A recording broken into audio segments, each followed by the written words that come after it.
पुढून तर येतच नाही तू, हां तुला मागूनच घालायला लागतं गावाला. पण बाकीचे जे ओरिजिनल निवडून येतात ना, तो ह्यामुळे त्यांना इतका फटका बसणार आहे म्हणा बाळा, तू फक्त बघ माझ्या आत. हां तू फक्त माझ्या बघ, तू नाही दम खायचा सगळं भाजपाचं. तू म्हणजे हे 2-3 जण कीड लागलेली फडणवीस साहेब, हे 2-3 जण भाजपला लागलेली किडी, हे जे 5-7 जण आहेत ना, ही किडी आहे भाजपला लागले. पण तुम्हाला सलन रात्री समाजाच्या दबावामुळे लागली का सरकारने जबरदस्ती दिली? सरकारला असं वाजवतो मी, सरकार फारकार. माझा समाज ऐकत नाही, माझा समाज रडायला लागला मोठं मोठे. तुमचं होते का नव्हते मला नव्हतं मध्ये बांधव, कारण मला रात्री जास्तीचं नव्हतं समजत. मला जे वाटतं ते मी खरं खरं बोलतो, मला जास्तीचं समजत नव्हतं. मी फक्त आरडत होतो की मला लावू नका. पण मला इतकं पॅक केलेलं होतं की मी कसलीच हालचाल करू शकत नव्हतं. हां सरकार फरकारचे टप्पर बी नाही आपल्याला बळच सलाईन लावायचं. शेवटी समाजाला वाटतं तुम्ही पाहिजेत, तुम्ही असाल तर ते 4 महिने लेट मिळेल तर तुम्ही देता आरक्षण, आणि तुम्ही असल्यावर समाजाला दिशा मिळेल, तुम्ही असल्यावर सरकार बी धोरणाला लागेल, आणि तुम्ही असल्यावर समाज बी एकजूट राहील. नाही तर सगळे सायरा बाहेर होती. त्यामुळे तुम्ही पाहिजे लावली, मग सलाईन लावून पडून राहून उपयोग नाही, हे मला समजतं. काही अर्थ नाही. नाही काय करणार मी, असं काय करू मग? इथं काहीच काम व्हाय ना. इथं दर निवडणुकीचं व्हाय ना, मतदारसंघाचं व्हाय ना, रॅलीचं व्हाय ना, लोक माझ्याकडे ते त्यांना बोलणं व्हाय ना. माझं सलाईन लावून काय पडून उपयोग आहे? काय उपयोग नाही त्यात. महिनाभर पडून राहिलं तर काय अर्थ? म्हणजे वेळ काढूपणा आहे मग ते. हां मी म्हणजे माया मनाला असं समजा तुम्ही ती वेळ काढूपणा आहे. म्हणजे आता निवडणूक जवळ आली आणि मी सलाईन लावून झोपून राहू, किती मूर्ख आहे मग मी. हां बिना सलाईनचं करतो, मग हो दे टक्कर समाज सरकारची माहीत, मग टक्कर खेळायला तयार आहे मी. मला बेगडेपणाचा उपोषण असो आंदोलन असो नाही आवडत, बेगडाटपणा मी नाही करू शकत. असे म्हणाले की विनोद जरांगे पाटील भरकटलेले आहेत. कसा विनोद जरांगे उपोषण लवकरच संपवावं आणि तुमच्या मागण्याचा अट्टाहास राजकीय प्रेरित आहे. महाविकास आघाडी सत्तेत आली तरी तुमची मागणी पूर्ण होईल. हे नाही गप्प बसायचे राव. देवेंद्र फडणवीसची पुरी वाता हात गेल्याशिवाय भाजपची काडी लावल्याशिवाय ते गप्प बसायचे नाही. ह्या लाडाला आणि त्या दरेकरला यांना माहीत नाही महाराष्ट्रात मराठीशिवाय काही खरं नाही. आणि हे जितकं बोलते तितका मराठा समाज मायाकून व्हायला लागला. हे जाणून बुजून हे लाड्या हे बिगर मिशावाला हे कसलं गाणं दिसतंय ते, त्याला फक्त एक टिकला लावायला पाहिजे मध्ये गोल, असा छान दिसन ना सुंदर ते. हा हा हा हा सकू ग, हा सकू गच दिसन मग ती. हा ते दरेकर हो तू मला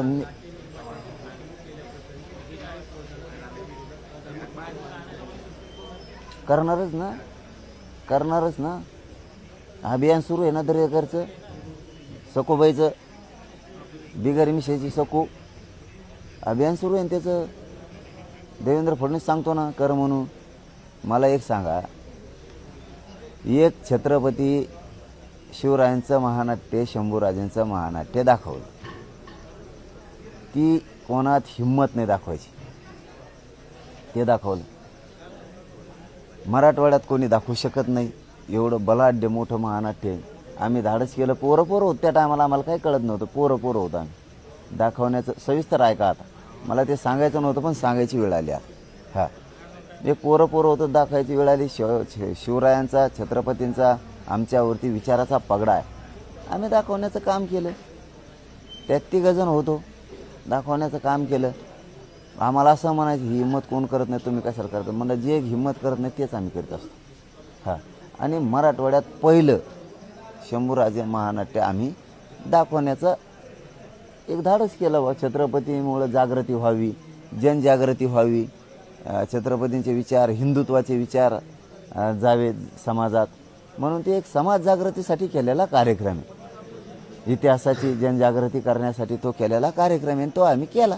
त्याच्यात तोटा आला, काय करावं? त्याच्यात काही सगळ्यांना माहिती आहे नाटक करणारा, त्यात काही जणांनी पैसे चोरलेत त्यात, मग ते आलं. आमच्याकडं तर गल्ला नव्हता बी, हजारो साक्षीदार आहेत त्याला. मग सविस्तर मीडियावर सांगायला लागलो मी, गल्ला मनोज जरांगेकडं नाही, पैशाचा आहे त्याच्याकडेच, त्याला सगळं माहिती आहे.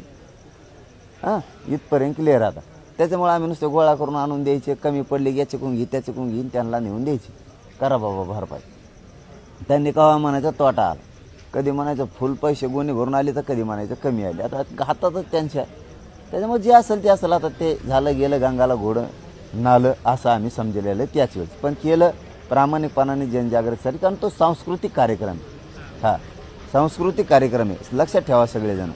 त्यामुळे आम्ही केला. आला तोटा आता ते काय करावं त्याला. आला तर काय डोक्यात दगड घालता का आता. आला तर मग त्यात 3 जण होते, 3घांनी वाटून घेतलं. ऐकायला येतं ना. मग आम्ही आपले ज्याच्या त्याच्या वाट्याला दिले. आम्हाला खाजगी दिली. महाराजांना एक दिला खाजगी, मला एक खाजगी दिला. आम्ही दोघांना दिले भाऊ. मग आता खाजगी तुमच्यासारख्याची.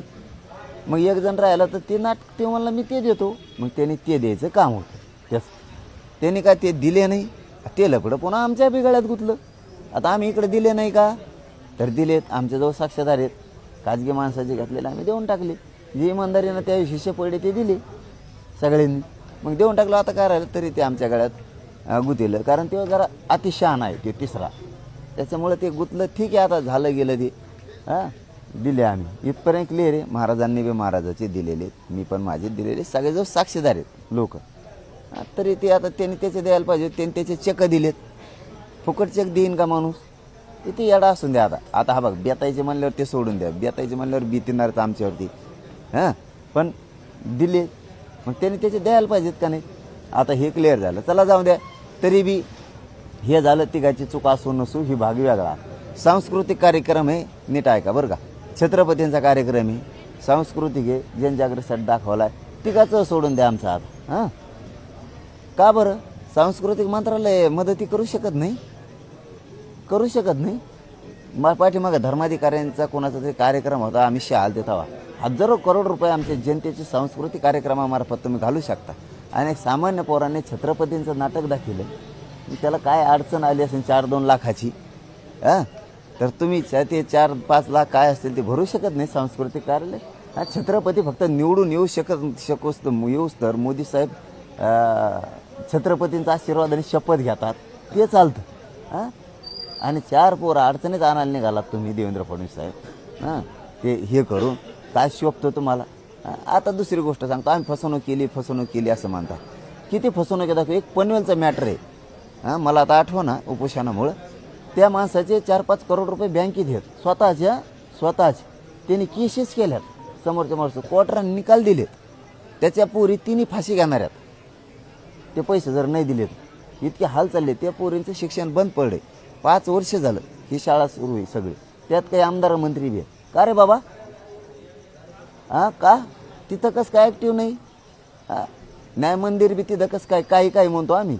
काही खूप चांगले आहेत. तिथं कसं काय कोर्ट ॲक्शन घेत नाही. हां एक इकडं लातूरचं आहे. मी तुम्हाला आता उद्यापासून लिस्टच देणार आहे आता. हां मला हे रात्री कळालं म्हणून सांगतो मी तुम्हाला. मी आता लिस्टच देणार आहे. शिवाजीराव ते निलंगेकर कोणचा तरी आमदार आहे इथं निलंगेकरला.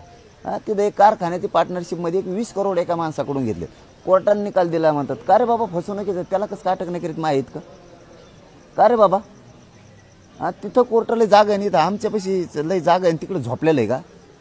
हे वाईट वाटत बोलताना. आता न्यायपालिकेविषयी न्यायपालिकेने समान न्याय करावा या जनतेला. नाही करायला पाहिजे का. आमच्याविषयी न्याय कसं काय नाही. किती जण फसवणुकीचे दाखवतो मला. हां मी हजारो मॅटर देतो तुम्हाला असले हजारो. आता शेकडो. ते कुठं 50-50 वर्ष झाले सुरू आहेत ते. मेळसुद्धा लागा ना. बरं हां आता हेच इथपर्यंत सांगितलं तुम्हाला. आता पुढचं सांगतो.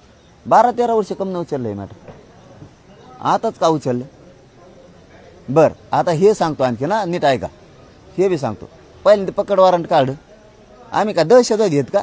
बॉम्बस्फोट करणारे. मर्डर केला का आम्ही. डाके टाकले का. पकड वॉरंट काढता. बरं मी सन्मान केला का नाही न्यायालयाचा, संविधानाचा, कायद्याचा, लोकशाहीचा. साहेब ऐकताय ना तुम्ही. हां केला की नाही. मी मागच्या वेळेस गपचिप गेलो का नाही. न्यायपालिकेला त्रास नाही झाला पाहिजे. जनता कोर्टापुढं जमली नाही पाहिजे. आरडाओरड झाली नाही पाहिजे. मी गपचिप गेलो. हां जामीन करून आलो का नाही. पुन्हा पकड वॉरंट काढायची काय गरज आहे. सांगा मला तुम्ही. पुन्हा पकड वॉरंट काढायची काय गरज आहे. इतक्या तातडीनं माझ्याविषयी न्याय का. इतकी न्यायपालिका कट्टर झाली. कोपर्डीच्या कमने आणखी फाशी दिली का रे बाबा. हां मी एवढं फसवणुकीचे किती गुन्हे आहेत राज्यात. काढावर बाहेर सगळे. हां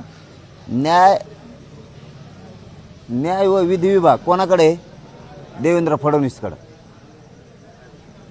हां यांच्यावर कंट्रोल कोणाचा आहे. न्यायालयावर सुद्धा देवेंद्र फडणवीसचा. गृह विभाग कोणाकडे आहे. पोलीस देवेंद्र फडणवीसाकडं. देवेंद्र फडणवीसांच्या यांनी हे अभियान चालायला सुरुवात करायला लावली. कोणाला? दरेकरला. म्हणजे मराठा समाजाला आज या चॅनलच्या माध्यमातून मला सांगणं आहे, यांना मी या साईडत गुंतू शकत नाही, यांना बाकीच्या लफड्यात मी गुंतत नाही. यांनी असं ठरवलं आता ह्या मॅटरमध्ये माझा काही दोष नसताना ह्याच्यात याला जेलमध्ये टाका. आता आज सांगतो तुम्हाला, मला जे जे रात्री कळालं ते मी समाजाला सांगतो आणि ते खरं आहे. ही देवेंद्र फडणवीसला रचलेला डाव आहे. विधी व न्याय विभाग त्याच्याकडे, त्याच्या अंतर्गत सगळं येतं. तो काही न्यायाधीशांना सुद्धा फिरकी घ्यायला लावू शकतो. न्यायाधीश त्याचा पाहुणा आहे अशी मला ऐक्यू माहिती. ऐक्यू बरं का, मी खरं बी म्हणत नाही, ते हाय त्यो. कारण दिवस दिवस उभा करून ठेवतो.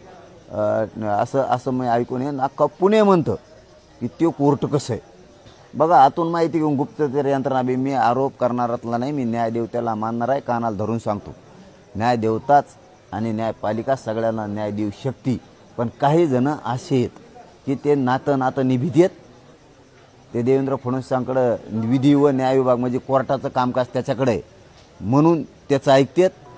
दुसरं गृह विभाग म्हणजे पोलीस खातं त्याच्याकडे, कोर्टाचं खातं त्याच्याकडे म्हणून त्याचं सगळे ऐकतात. आणि तो जाणून बुजून आता मला याच्यात गुंतणार आहे. आता त्याचा डाव सांगतो तुम्हाला, तो मला याच्यात आत टाकणार आहे. आत कोणचे कैदी आहेत त्यांच्या हातानं मला आतसुद्धा मारायची अशी रात्रीची आलेली माहिती आहे, मारायची. फक्त एकच सांगतो, कधीच भाजप सत्तेवर येऊन देऊ नका मराठा समाजाला, एवढं सांगतो.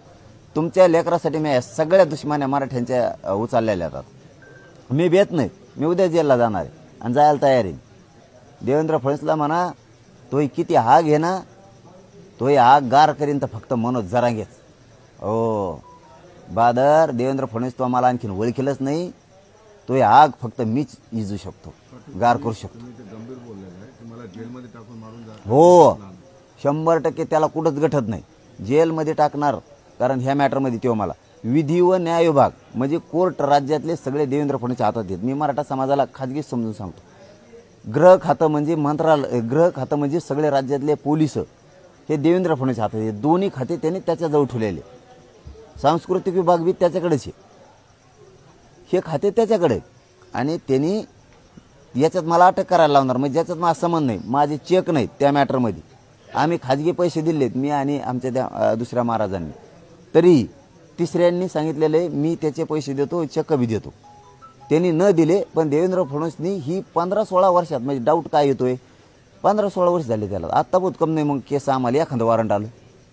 आताच कसं काय लागली इतक्या तातडीनं, आणि अटक वॉरंटच कसं काय लागली. कोर्टाने काय सांगायला पाहिजे, काय सांगायला पाहिजे, तुम्ही तारखेला हजर राहा, आपण सोक्षमोक्ष करू, कोणाचा दोष हे सांगू, त्या ज्याचे पैसे राहील त्याचा काही दोष आहे का ते बघू.